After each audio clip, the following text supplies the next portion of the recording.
Hello, family. Welcome back to the Ebony Odyssey. My name is Jermaine Long, and I am a servant of the Most High God. I really appreciate you for coming along, and as always, enjoy the journey. Family. Man, today was a wonderful day, and I'll tell you more about it, I guess, in another message. But tonight, during our Bible study, me and my wonderful kids talked about some interesting things, and this concept came into my mind. So without further ado, I'm just going to get right into it. The title of this message is House Trouble, right? All right. And it's named House Trouble because we were discussing about renting. Right. And I broke this analogy down, and the verses that I am referencing is in 2 Kings chapter 21. It's a couple of verses, and we'll start with verse 9. It says, "But they hearkened not, and Manasseh seduced them to do more evil than did the nations whom the Lord destroyed before the children of Israel." Wait, before I go there, let me give some backstory to this. All right. Talking to my young men, y'all understand the concept of renting, right? Renting a house. And you're renting a house, man, and you got a bad tenant, right? They're not paying on time. They're tearing up stuff. Just all kind of unruly. You got to go through the court system. You got to give them notices, and you got to have them be served. And then eventually they will be evicted from the place, right? They'll be evicted. But, after all that struggle, you like, okay, I've done all this and I'm tired. Now, look, my son's come of age, right? My son has come of age. And you know what? It's just better for me to put my son in there who has been, under me, under my house for X amount of time. So they know what to do. They know what I'm expecting. They know the hardship that we've already been through. So let me put my son in there. Right. And that's where we come right back to this verse.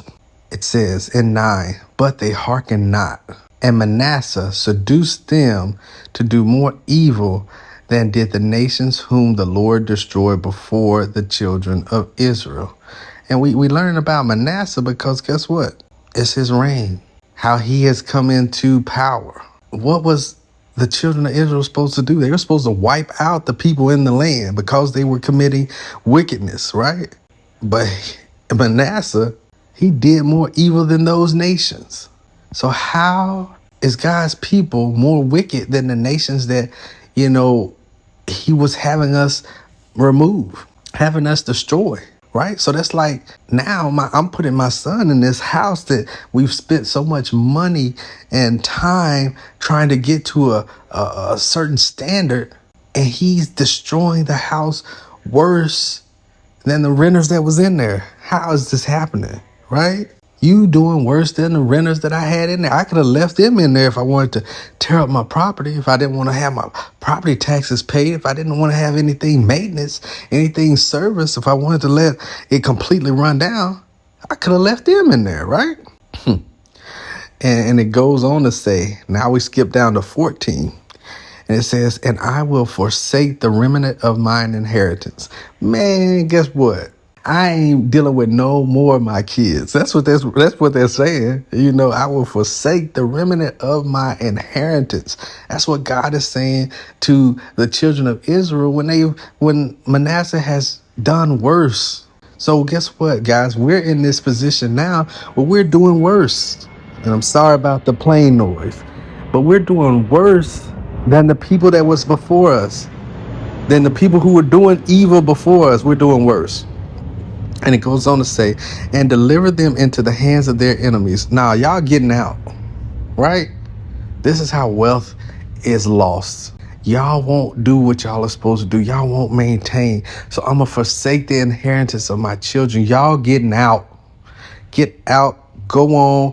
Get your dusty butt out of here and go do what you want to do over there.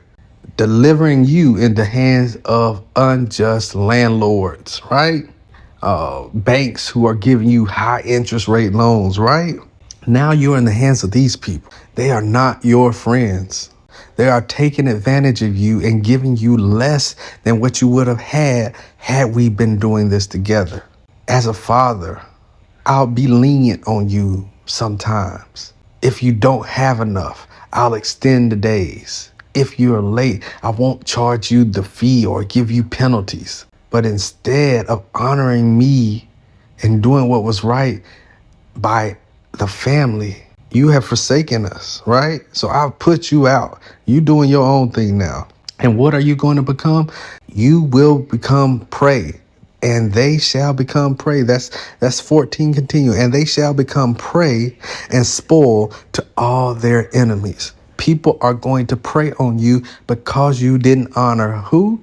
Your mother and father. And ultimately, you didn't honor God in heaven. You see, this is how generational curses continue and generational wealth is squandered, right? Because now you're in the hand of all your enemies. And when I say it's generational, you come on down to 21 and 22, and it says, and he walked in all the ways that his father walked in, and served the idols that his father served, and worshiped them, and forsook the Lord God of his fathers, and walked not in the ways of the Lord. If we don't teach our children the ways of God, they won't walk in them. If we don't show our children that we can walk in the ways of God, they won't walk in them. Therefore, our children won't know God, and we will have trouble in our house. Our house will be divided. Our house will not be able to stand because it will hear about the good of God, or it may not even hear about it, but it won't know him. It takes a lot to know God. And if you're not hearing about him, you're not seeing works in action, you'll never know who he is. Your house will always be in disarray. House will always be out of order. Kids coming before marriage. Kids coming before commitment. Kids becoming for the sacrifice. The commitment of marriage, the sacrifice that comes with it, the love that will come from it. That's the only way the children included in that will prosper. But family, I appreciate you for coming along. And as always, enjoy the journey.